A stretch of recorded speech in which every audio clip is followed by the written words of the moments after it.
Hello everyone, welcome to you to my channel study with all. तो आज आइए आप लोगों को हम पढ़ाते हैं पॉलिटी का ये फर्स्ट चैप्टर है, जिसका फर्स्ट टॉपिक है रेगुलेटिंग एक्ट 1773। तो हम देखते हैं कि हमारा रेगुलेटिंग एक्ट 1773 क्या है।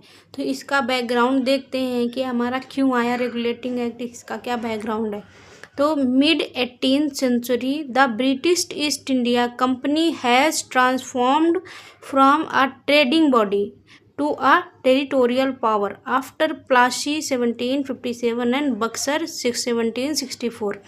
तो ये हमारा किस लिए आया कि जो हमारा the British East India company थी वो चाहती थी कि जो हमारी ट्रेडिंग बॉडी, वो सबसे पहले क्या करते थे, वो ट्रेड करते थे। तो उनकी ट्रेडिंग बॉडी थी, तो वो ट्रेडिंग बॉडी से वो टेरिटोरियल पावर, जो हमारी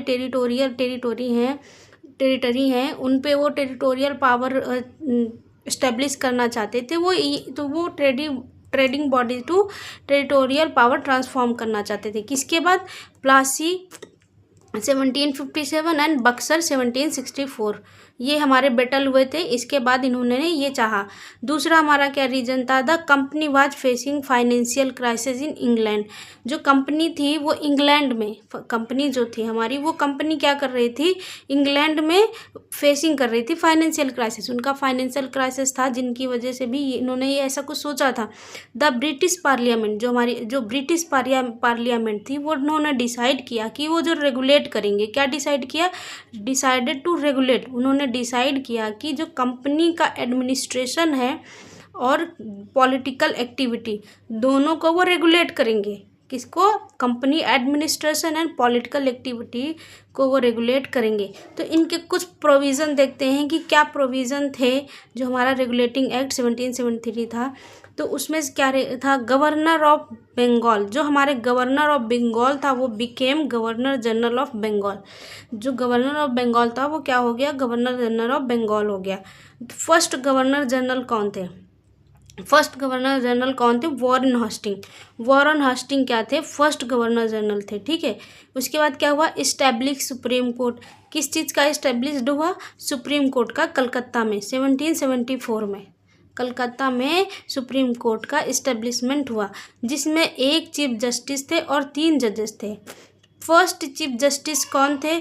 सर एलिजा इम्फे कौन थे? फर्स्ट चीफ जस्टिस थे। And executive council of 4 member created की गई। जो हमारी जो एग्जीक्यूटिव काउंसिल थी वो 4 मेंबर की एग्जीक्यूटिव काउंसिल क्रिएट की गई। Presidency of Madras and Bombay were made subordinate of Bengal in political matter. जो बंगाल प्रेसिडेंसी थी और बॉम्बे की प्रेसिडेंसी थी, वो किसके अंडर में? वो सब ऑर्डिनेट हो गई। मतलब वो किसके अंडर में आ गई? वो बंगाल के अंडर में आ गई पॉलिटिकल मैटर में। मद्रास और बॉम्बे सब ऑर्डिनेट हो गए बंगाल के। ठीक है। प्रोहिबिटेड कंपनी सर्वेंट, जो कंपनी सर्वेंट थे, उन्होंने क्या किया था? उनको बंद कर दिया। इंग्लैंड इन प्राइवेट ट्रेड में उन्होंने उनको बंद कर दिया। And accepting bribe and gifts from native, जो हमारे ब्राइब्स और गिफ्ट्स होते थे, उनको भी उन्होंने क्या कर दिया था? प्रोहिबिटेड कर दिया था। तो इसका सिग्निफिकेंस देखते हैं, क्या सिग्निफिकेंस है। First step by British parliament to regulate company affairs. इन्होंने पहला स्टेप, जो ब्रिटिश पार्लियामेंट थी, इनका फर्स्ट स्टेप था, जो कंपनी को इन्होंने क्या किया था? कंपनी अफेयर्स को रेगुलेट करना था। Beginning of parliamentary control in India. ठीक है। इन्होंने सबसे पहले शुरुआत कहाँ करी? इंडिया में। पार्लियामेंट्री कंट्रोल कहाँ पे शुरुआत करी? इंडिया में।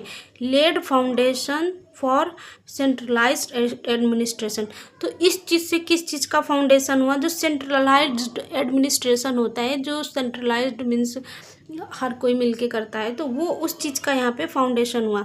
Introducing separation between commercial and political function of company.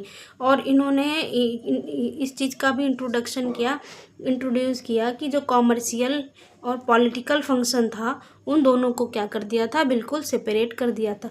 तो थैंक यू सो मच। इस वीडियो को यहीं ख़त्म करते हैं। आपको ये पूरा रेगुलेटिंग एक्ट यहाँ पे मिल गया है, आपको हर एक चीज़ यहाँ पे मिल गई है। तो अगर वीडियो पसंद आई हो तो प्लीज़ इसे लाइक करें, सब्सक्राइब करें। आगे की वीडियो देखने के लिए आप बने रहिए हमारे चैनल पे। Thank you so much.